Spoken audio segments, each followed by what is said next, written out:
Obrigado, meu Deus, por mudar a minha vida e me permitir estar na tua casa.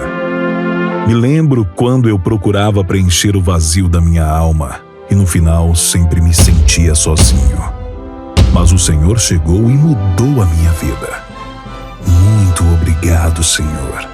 Dentro do coração do homem existe um vazio que é do tamanho de Deus. Só Deus pode preenchê-lo. Igreja da Fé.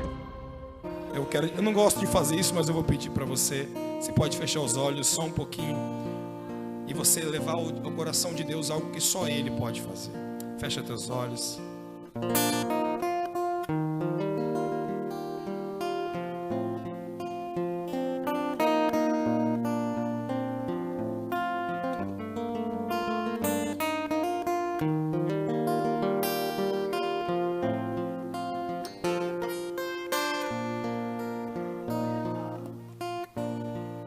Tu és minha vida,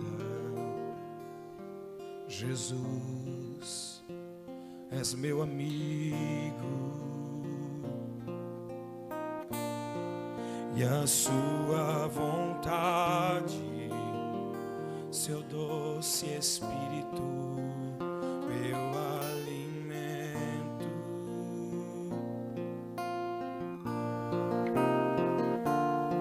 Sem ti não há valor em mim. Sou como um vaso de barro, pronto a ser quebrado, para ser o que queres de mim. A sua presença é tudo que eu preciso. A sua presença, só a tua presença, Jesus, é o meu maior valor. Por isso nessa noite, Jesus, atrai o meu coração e atrai o meu coração. És tudo que eu mais quero. Tu és tudo que eu mais quero. Atrai o meu coração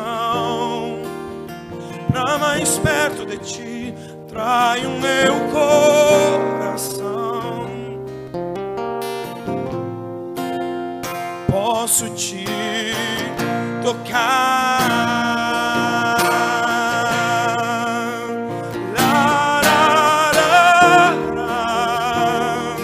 Jesus.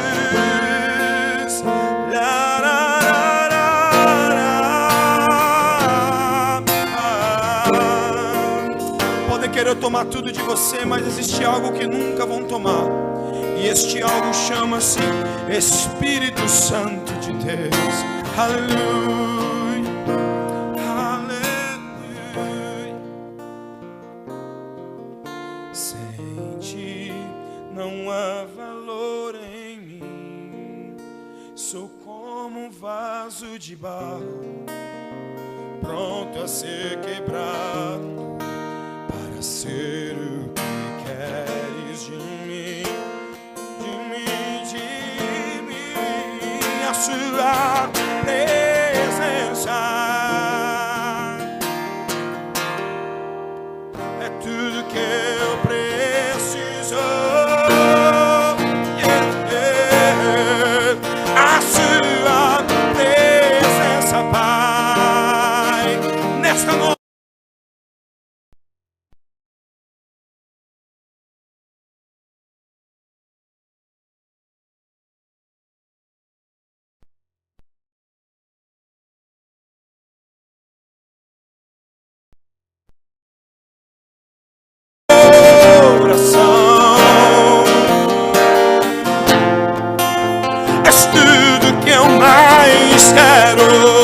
É tudo que a Igreja da Fé ela quer, Senhor. Atrai o meu coração. Jesus está aqui, viu? E atrai o meu coração.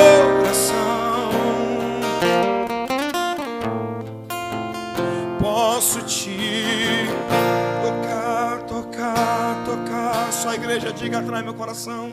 Atraio pra mais perto, atraio meu coração. És tudo que eu mais quero. Se Ele é tudo que você quer, declare isso com todo o seu coração. Atraio meu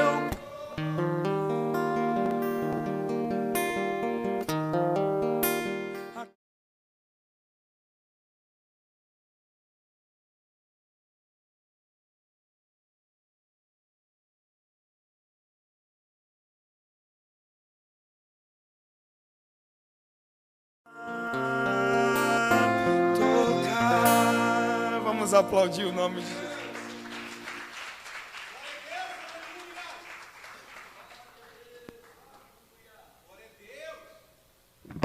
Eita, que palma pouquinha, gente. Vamos aplaudir Jesus direito, vá. Bem forte, que Ele merece, Jesus merece. Glória a Jesus. Amém, queridos. Meus irmãos. Ai, Jesus, obrigado. Fecha teus olhos só um pouquinho, deixa eu orar um pouquinho. Senhor,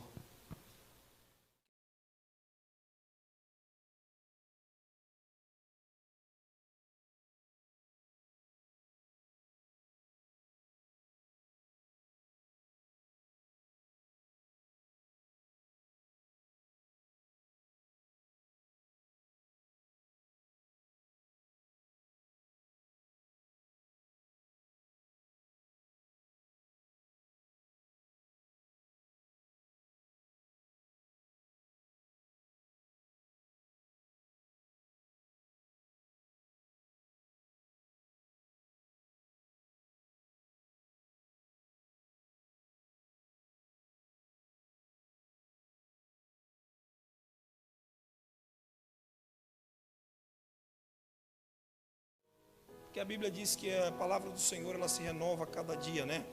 Ela se renova. Muitos de nós viemos para o culto. Existem pessoas aqui como eu que já nasceram na igreja. Nós já nascemos vindo para a igreja. Sou filho de pastor. E achamos que não precisamos, ou então achamos que sabemos tudo o que acontece aqui. Mas eu também achava, meu pastor, saber fazer o culto, a gente sabe tudo, né, pastor? Sabemos abrir o culto, sabemos fazer louvor, sabemos tirar oferta, sabemos tudo. Mas tem uma coisa aqui dentro que a gente nunca vai saber. Diga o quê? Saber do dono do culto. Nós nunca vamos saber o suficiente do dono do culto. O seu nome é Jesus Cristo de Nazaré. Tem alguém que concorda? Diga amém. E diante desse texto, dessa história contada aqui no Velho Testamento, no livro de Daniel,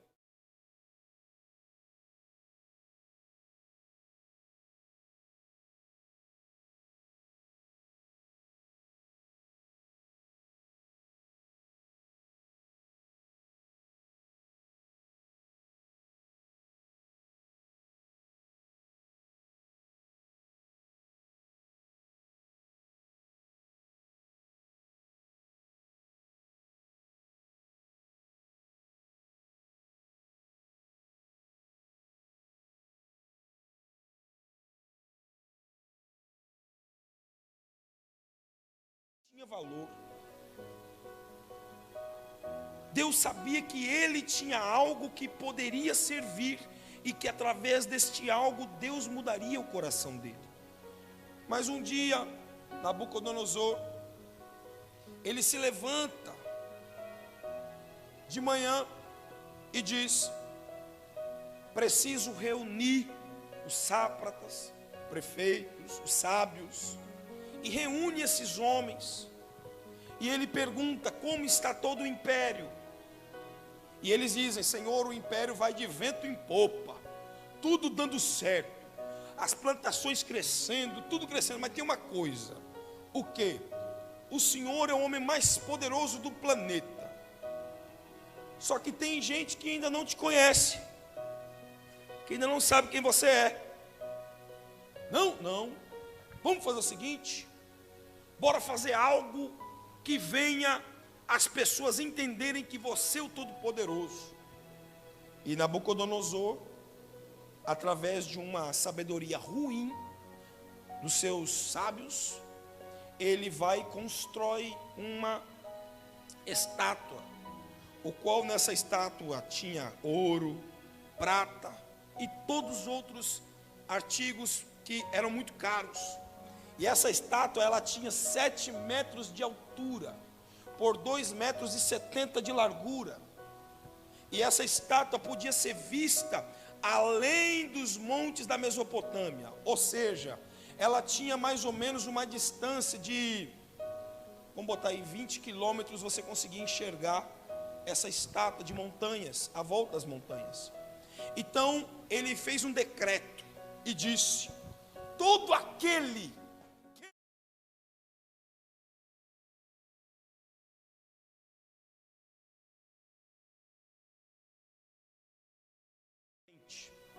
e essa fornalha, não há um homem sequer que possa escapar dela. E outra coisa, você tem que se prostrar no exato momento em que os instrumentos forem tocados. E o rei Nabucodonosor colocou alguns instrumentos para que o arauto apregoasse em alta voz, ordenando aos povos, nações e línguas, que quando ouvirdes o som da trombeta, da flauta, da harpa, da sambuca e do saltério, de gaita de foles,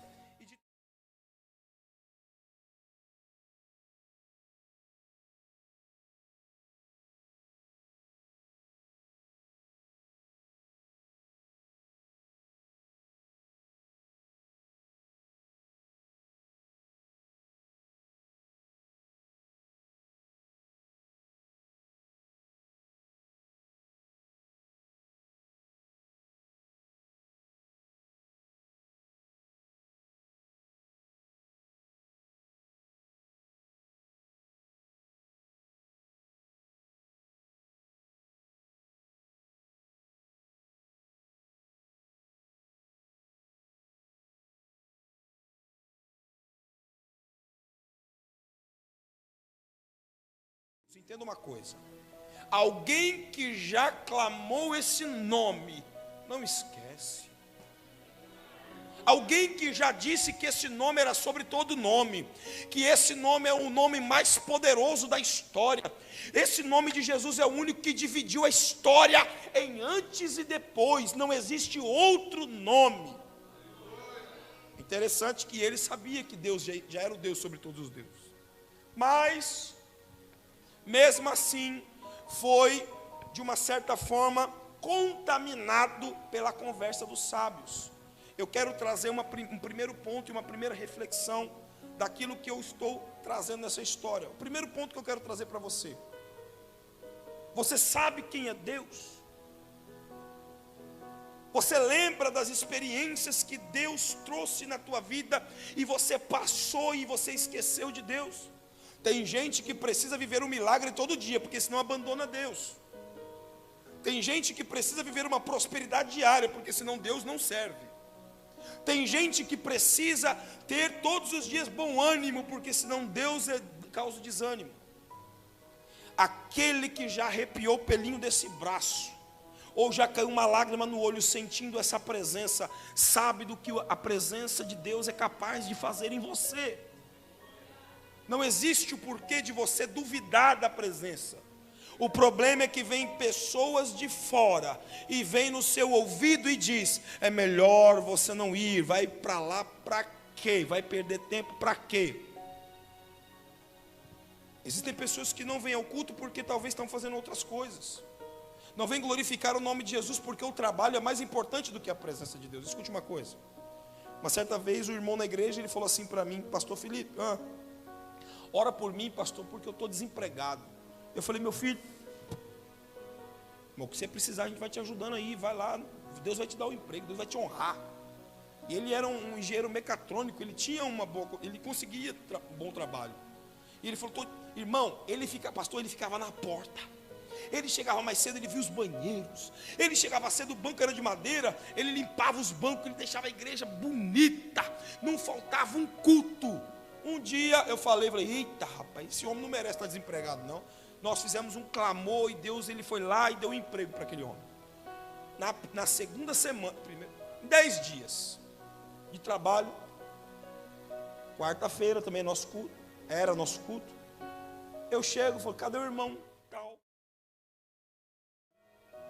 Acabou o culto, eu fui lá e liguei para ele. Ô irmão X, cadê você? Ô pastor, fui trabalhar hoje, rapaz, cansado. Cheguei 5h30 em casa, o culto era 7h30. Não ia aguentar não, então eu vou orar para você ficar desempregado, é melhor. Por quê? Porque quando você está desempregado, você está na presença. Mas passa alguém te contaminando e dizendo, está cansado, fica em casa. Irmão, não, se você vem para a casa do Senhor, sou eu que sou doido aqui. Se você vem para a casa do Pai, Ele te renova as suas forças. Irmão, Ele renova as suas forças. Ele te dá ânimo para você vencer na manhã. E isso é real, para quem já entende isso aqui, sabe que isso é real. Quem já viveu um cansaço, vai dizer que você não trabalhou hoje, mas eu falo o que você quiser, no final desse culto você estará renovado, porque o Senhor nos renova. E diante disso, algumas pessoas fazem a gente entender que não é assim. Falta de sabedoria. Nós estamos buscando sabedoria em quem não tem sabedoria para nos passar. Segundo ponto, quando o rei Nabucodonosor mandou fazer a estátua, ele não quis colocar que ele era o Deus, a estátua. Ele quis colocar apenas que a estátua era um símbolo de liderança. Porém o arauto declarava que... Quem era o arauto? Era o homem que falava em alta voz, em um tubo, e dizia que as pessoas deviam se prostrar diante do rei Nabucodonosor. Mas ele dizia que ao Deus Nabucodonosor. Porém Nabucodonosor disse, calma aí, não é assim, eu sei que o Deus de Daniel é o Deus dos deuses. Ei, quem já pisou no Santo dos Santos sabe o que esse Santo dos Santos faz. Não brinca. E Nabucodonosor, creio eu, que ficou intrigado com isso. E todos se prostrando diante dele. Ele passava na rua e todo mundo, eita, rei, Deus. Irmãos, quem conhece a presença não precisa ser adorado. Quem conhece a presença, você pode ser um grande líder. Você pode ser uma grande referência. Eu tenho muitas referências no meu passado. Meu pai, vovô, muitos homens que passaram na minha vida, meus pastores. Porém, eles são referências. Mas o modelo não mudou, continua esse. Esse é o modelo, Jesus Cristo. Esse é o único modelo que nós temos que seguir. Por que você está dizendo isso, pastor? Porque eu sei que é somente Ele que faz, que dá e que tira. Diga a glória a Deus. Então toda vez que tocava os instrumentos, todos se prostravam e adoravam. Um certo dia, nós lemos aqui no versículo de número 8. Por isso no mesmo instante chegaram perto alguns caldeus e acusaram os judeus. Quem eram esses judeus? Sadraque, Mesaque e Abidênego, ou Abidinego, como você quiser. Versículo 12. Há uns homens judeus, os quais constituíste sobre os negócios da província da Babilônia, Nabucodonosor. Quem são eles? Sadraque, Mesaque e Abidênego. Estes homens, ó rei, não fizeram caso de ti e a teus deuses. Entenda, teus deuses. Ele não era o Deus. Eu já ouvi gente pregando falando que Nabucodonosor era o Deus dele. Não. A teus deuses. Entenda uma coisa. Nabucodonosor sabe disso. Ele colocou Sadraque, Mesaque e Abidênego na frente de todo o comércio daquela região. É por isso que ela prosperava. Por quê? Sadraque, Mesaque, Abidênego e Daniel, eles eram judeus que acreditavam num Deus todo-poderoso, o único Deus, o Deus que podia mudar a história. E eles estavam ali sendo fiéis a Deus, trabalhando para Nabucodonosor. Escute uma coisa, não tem como dar errado quando você é filho de Deus e serve a um Deus que é certo. Irmãos, teve uma pessoa que chegou para mim e falou assim, Felipe, eu estou diante de um negócio aqui. Eu falei, só que é o seguinte, eu tenho que tirar tanto e dar tanto para lá, mas eu vou ganhar tanto. Eu falei, não faça, mas é o dinheiro que vai mudar a minha vida. Mas é dinheiro certo? Não. Você vai declarar: não vou, então não pega. Mas pastor, é muito dinheiro, vai ajudar eu aqui. Irmão, se quiser fazer, você faz, mas se eu fosse você, eu não faria. Por quê? Mas ninguém vai saber. Mas Deus vai ver. É igual a Júlia, a gente brincando esses dias, né? A rua da casa dela é contramão, né, filha? Ela estava na rua assim, ela era só virar à direita aqui que estava na casa dela, do lado, umas 4 casas assim, já era a casa dela. Ela falou: vou entrar aqui, será que Jesus vai ver? Eu falei assim: será que vai ter problema? Eu falei assim: não sei, acho que na terra não, mas no céu é pecado do mesmo jeito. Aí ela: vou dar a volta todinha, deu a volta no quarteirão, não mudou nada, não deixou de ganhar o céu, né, nega?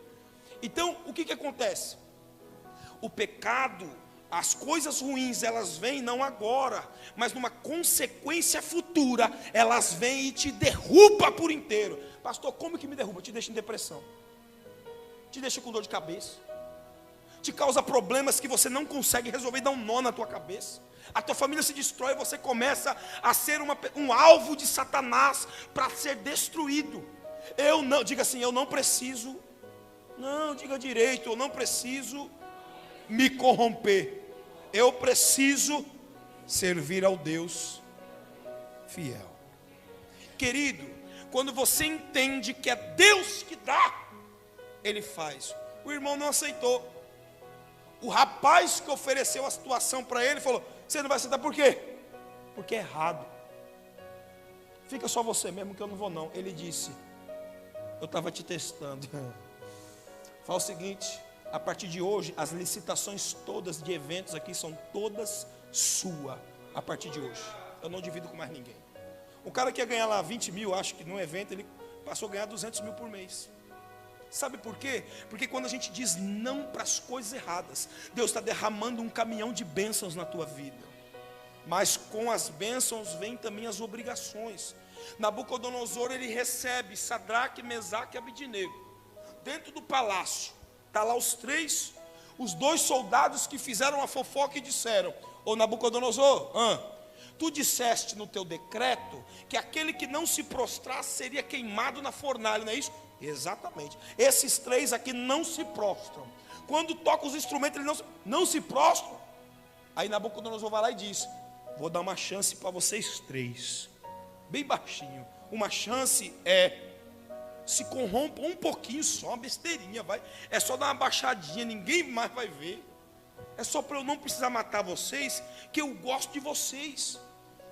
Ele levantou e disse assim: fica sabendo, ó rei, que nós não vamos nos prostrar diante da tua estátua, porque a gente não se prostra diante de Deus nenhum, a não ser do nosso Deus.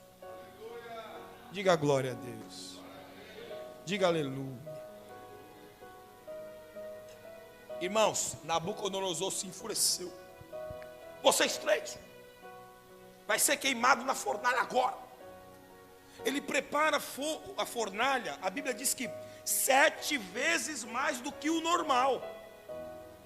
Imagina você estar num fogo que é 7 vezes mais aquecido. Eita glória, aleluia. Querido, a Bíblia diz que quando os soldados foram amarrar Sadraque, Mesaque e Abidnego num pedaço de pau, amarraram eles, os 3 colocaram sentado ali, acenderam a fogueira. Era tão forte que o texto diz que os soldados morreram queimados. Deixa eu trazer um outro ponto para você nessa noite. Muitos de nós queremos viver algo novo. É o tema, né, pastor? Queremos viver algo novo, uma nova história, um novo momento, algo novo. Essa música eu acho muito bonita. Quero viver algo novo. Eu acho linda. Mas para mim não serve. Num único sentido. Entenda bem, a música é linda, eu canto. Mas nesse momento não serve. Por quê? Para eu viver algo novo é muito fácil. Muito fácil. Para os antigos aqui da igreja.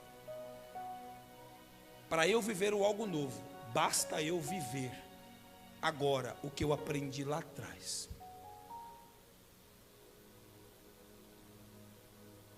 Eu sou daquele tempo que dos mirins na escola bíblica dominical, batista tradicional. Eu sou do tempo em que adolescente ficava na salinha. Eu sou do tempo que na escola bíblica tinha jovens. Eu sou do tempo em que na hora que o pastor pregava ninguém falava. E se falava, estava errado. Meu pai só olhava assim, ó. Eu, escorregava na cadeira, com medo. O que é isso? Além de princípios, é saber o que Deus nos ensina lá atrás e colocar em prática hoje. Para quê, pastor? Para eu viver algo novo. Faz meu coração arder de quê? De novo. Por quê? Porque lá atrás tivemos um princípio de aprendizado. Se você escuta o pastor Leandro pregando aqui todos os cultos, ele está trazendo para você um aprendizado. Ele está trazendo para você um algo novo. Pastor, mas ele está pregando de Sadraque, Mesaque e Abednego, que aconteceu 600 anos de Cristo, antes de Cristo. E daí? Porque a palavra do Senhor, ela é viva e eficaz para ontem, hoje e eternamente. Jesus não está numa cadeira de balanço esperando o tempo passar, não. Ele é lá na frente, ele já sabe tudo que vai acontecer. Para viver um algo novo, é necessário eu colocar em prática o que eu aprendi do culto passado. Colocar em prática o que eu aprendi, que o pastor ensinou no culto do ano passado. Tem muitas pessoas que... Deixa eu perguntar aqui, para quem estuda aqui? Você estuda ainda? Quando vocês vão para a escola, o que vocês levam para anotar? Um caderno e uma caneta, não é isso? Você está anotando aí, não está? Tem algumas coisas aí, né? Deixa eu fazer uma pergunta para você. Quantos de vocês trouxeram caderno, papel e caneta aí? Uma, duas. Por que para a escola você tem que levar papel e caneta e para o culto você não tem que trazer? O que é mais importante? A escola ou a igreja? Para viver um algo novo, é necessário você entender que o que eu aprender aqui dentro vai me gerar lá na frente algo novo. E aqui funciona. Aqui é o lugar de dar certo. Diga glória a Deus. Então eles foram presos, atados na fornalha. E ali presos, atados na fornalha, os soldados amarraram eles e eles foram mortos. Os soldados foram mortos. Mas os 3 estavam lá dentro. E como é que tu sabe disso, pastor? Porque o rei Nabucodonosor começou a olhar para dentro da fornalha e percebeu que ali eram 3, mas ele estava vendo 4. Era o momento de dar um glória, tal, mas deixa para daqui a pouco. Preste atenção. Em 2021, em meados desse mês, assim, junho, julho, por aí, acho que era isso, a Júlia sabe mais que eu estava fazendo uma viagem, eu atendi uma agenda numa quinta-feira em São Paulo, e eu tinha uma agenda em Chapecó, Santa Catarina. Eu terminei a minha agenda na quinta noite, eu falei para o rapaz que andava comigo, Vinícius, eu falei, mano, vamos direto para a agenda, a gente para em Curitiba, a gente dorme um pouquinho, descansa e a gente toca depois da estrada. Eu sempre faço isso. E ele falou, bora. Entramos no carro, estou passando por Curitiba, no último pedágio. Começa a chover muito, muito pesado. E eu percebo lá longe, na curva assim meio longo, um caminhão tinha tombado e estava do outro lado da estrada. Aqui eu estou num lado, o lado descendo, voltando. Tinha um caminhão tombado bem na descida. Eu falei, teve um acidente lá. Está com a pisca-alerta ligada, os carros estão parando. Eu devia estar uns 100, eu baixei para uns 60. Chovendo muito, não dava para ver direito. E eu olhando lá para o acidente, comecei a andar aqui. Eu vi na pista, começou a ficar escura a pista, mas parecia uma pista nova, uma estrada nova. E eu olhando para o acidente e andando devagar. De repente o meu carro toca num óleo que aquele caminhão estava levando um monte de garrafa de azeite. E derrama aquele azeite todo pela estrada, do lado dele e do nosso lado. E quando eu toco naquele azeite, meu carro roda várias vezes, gira e bate em tudo. Ficamos do lado de um precipício assim. O carro acabou com o carro. Eu olhei para o Vinícius, eu estava com uma dor aqui por causa do cinto. Eu falei, está tudo bem, Vinícius? Ele bateu a cabeça, ele Tô bem, tá tudo bem. Aí ele meio atordoado, eu também meio assim. Eu não consegui abrir a porta dele, eu desci do carro, nós abrimos a porta dele. E logo em seguida chega um guincho que já estava atendendo o outro lado, chega pra gente. Ele vem para na nossa frente. Meu carro ficou meio de lado assim ainda, meio, parecia uma vala. Ele puxa o carro e coloca em cima. Ele fala pra gente: entrem dentro do caminhão para não ficar na chuva, que eu já vou subir o caminhão aqui. A gente vai para o pedágio, que estava uns 500 metros mais ou menos. E quando a gente chega lá, a gente chega no caminhão, o motorista entra no caminhão e ele fala assim pra gente: e aí, o outro rapaz não vai vir? Eu olho para o Vinícius olha para mim. Eu falo: que rapaz? Não, o rapaz que estava lá atrás, fazendo assim, estava parecendo um enfermeiro que estava cuidando de vocês, todo de branco, fazendo assim para os carros tomar cuidado. Eu falei: não tinha ninguém não. Aí o Vinícius olhou para mim, deu um sorriso. Eu disse: eu já sei quem era. Não estava só eu e você, Vinícius, no carro. Tinha alguém aqui no banco de trás assim, ó.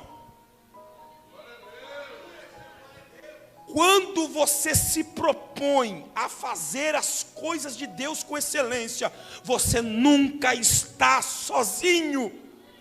Você nunca será abandonado. Você está aquele dia lá lavando a louça, dizendo: Deus faz um milagre. Você acabou de colocar o céu em movimento pela tua causa. E Deus está dizendo: eu vou cuidar de ti. O céu está aí. Ei, Deus está fazendo algo lindo nessa noite na sua vida. Deus está fazendo algo fantástico para mudar a tua história. Naquele dia não eram 3 que estavam atados. Naquele dia no carro não era só eu e o Vinícius. Irmão, tem alguém que sempre está perto de você, mesmo que você não veja. Ele está com a mão poderosa e dizendo: eu cuido de ti. Eu cuido de ti. Quer viver algo novo? Começa a entender que quem está contigo nunca te abandonou. O segredo daquela fornalha não ter queimado os 3 foi uma: não ter aceitado as propostas. Tem gente que fala assim: mas é uma besteirinha, pastor.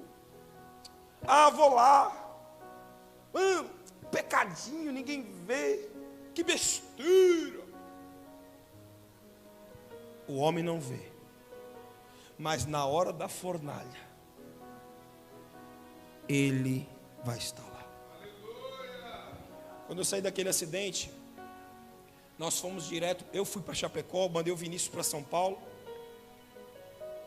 E me lembro que meu irmão estava todo sujo de lama, mas peguei um ônibus lá. Peguei um ônibus em São Paulo, voltei para São Paulo com o Vinícius, deixei o Vinícius lá, carro todo arrebentado. Peguei um ônibus e fui para Chapecó.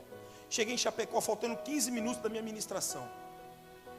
Eu falei: Deus, o senhor quer alguma coisa? Não deu tempo de ir no hotel, não deu tempo de nada. Do jeito que eu estava, eu fui. Fedendo. 16 horas dentro de um ônibus. Cheguei na hora da minha ministração. Quando eu cheguei para ministrar, irmão, eu estava com dor na costela, todo quebrado, porque no ônibus sentou um homem desse tamanho. E eu fiquei assim, ó, torto. Eu falei: Deus, o senhor tem um negócio aqui. E na conferência, era uma conferência para líderes e pastores. Tinham mais de 2.700 líderes. Chega um pastor e diz assim: traga o que Deus está mandando. Eu falei: quem quer voltar para Jesus, aceitar Jesus hoje, mudar a tua história? Levanta um homem lá atrás. Eita. Levanta um pastor lá atrás e vem no altar e diz: eu preciso voltar para Jesus. Eu disse: pastor, o senhor? É, pastor, eu estou cometendo coisas ilícitas que eu não deveria fazer, e hoje Deus está me chamando. Eu não ia vir, mas quando o senhor só falou isso e nem pregou, eu já estou aqui. Eu olhei para o céu e disse: eu entendi, Jesus. O diabo queria me matar, mas o Senhor me guardou, porque o Senhor queria salvar alguém. Eu vim aqui nessa noite para te dizer que Jesus, mesmo sabendo que você é crente, mesmo sabendo que você é fiel, Ele veio para resgatar a tua alma. Ele veio para te dizer: não desista, não para de crer. Eu sou contigo e nada, absolutamente nada, vai parar o que eu tenho sobre a tua vida. O segredo ainda é: se mantenha sempre fiel. Deus não quer mais de você, Ele quer a tua fidelidade, apenas isso.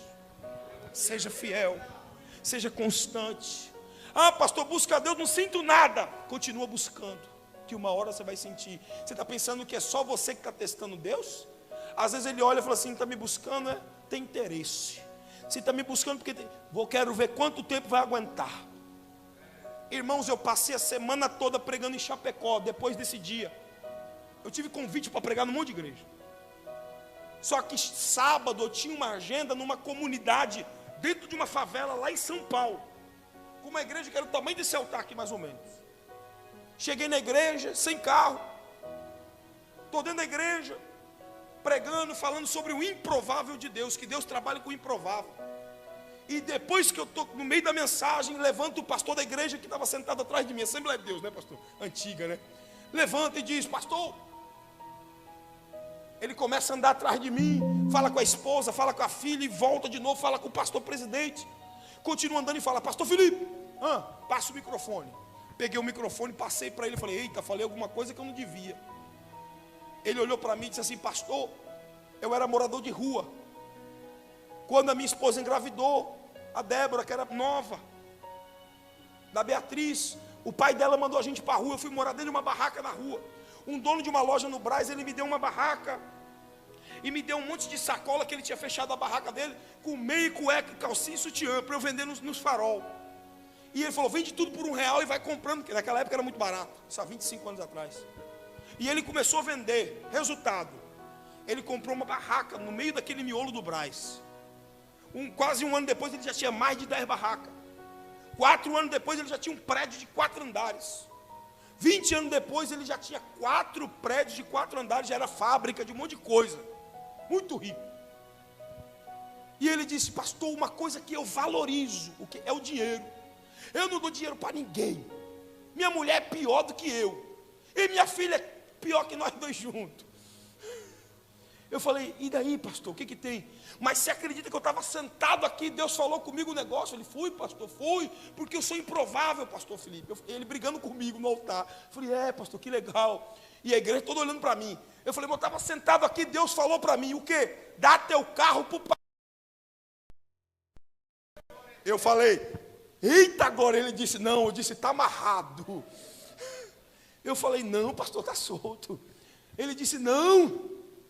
Eu fui lá falar com a minha mulher, Débora, Deus mandou dar o carro para o pastor, mas eu falei que eu ia confirmar contigo. Ela olhou para ele e falou assim, pode dar que Deus já falou comigo também. Contigo também, comigo também. Não, se for de Deus vai falar com a Bia é materialista, ela quer tudo, ela junta dinheiro no porquinho se for preciso.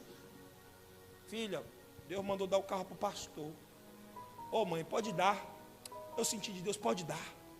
Ele voltou e falou, amor, pode dar. Ele disse, está amarrado. E começou a andar para lá e para cá no altar. E eu pregando, eu vendo ele andando para lá e para cá, eu não entendia nada. Aí, pastor Leandro, ele foi no pastor presidente, pastor Gilson. Pastor, Deus mandou dar meu carro para o pastor. Ele levantou o paletó e disse, então dá logo e para de bobeira. Eu falei, estou contigo, pastor Gilson. Ele pegou a chave, botou na minha mão. Eu passei uma semana sem carro. Sabe por quê? Porque o choro dura uma noite, mas a alegria ela vem ao amanhecer.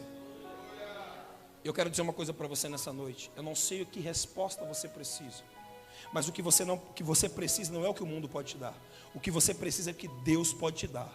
E com isso não se corrompa, não se venda, não entregue aquilo que você aprendeu lá atrás para viver um algo novo. Não o algo novo com uma única coisa. Diga comigo, eu preciso viver um algo novo sendo fiel. Não eram 3 que estavam lá, mas eu vejo 4. Por que 4? Porque o nosso Deus estava blindando, cuidando e zelando daqueles 3 homens. Nabucodonosor manda apagar a fogueira e dizer, não existe outro Deus como o Deus de Sadraque, Mesaque e Abednego. Não existe outro Deus como o Deus desta igreja. Não existe um outro Deus como um Deus que opera maravilhas neste altar. Não existe um Deus maravilhoso, o qual aquele Deus que cuidou de você quando você mais precisou. Eu preciso fazer algo que Deus colocou no meu coração. Existe alguém nessa noite que precisa de uma oração específica, algo que só Deus pode fazer. Se tem alguém, levante a mão, por favor. Tem alguém? Se tem alguém, levante a mão. Se tem alguém, que precisa de uma oração, algo que só Deus pode fazer, levanta a mão assim, deixa eu ver. Pronto, você que levantou sua mão, vem aqui para o altar e coloca a mão nesse altar, que eu quero orar por você no altar. Deus pediu para orar por você no altar. Eu vou orar com você no lugar que é consagrado, no altar.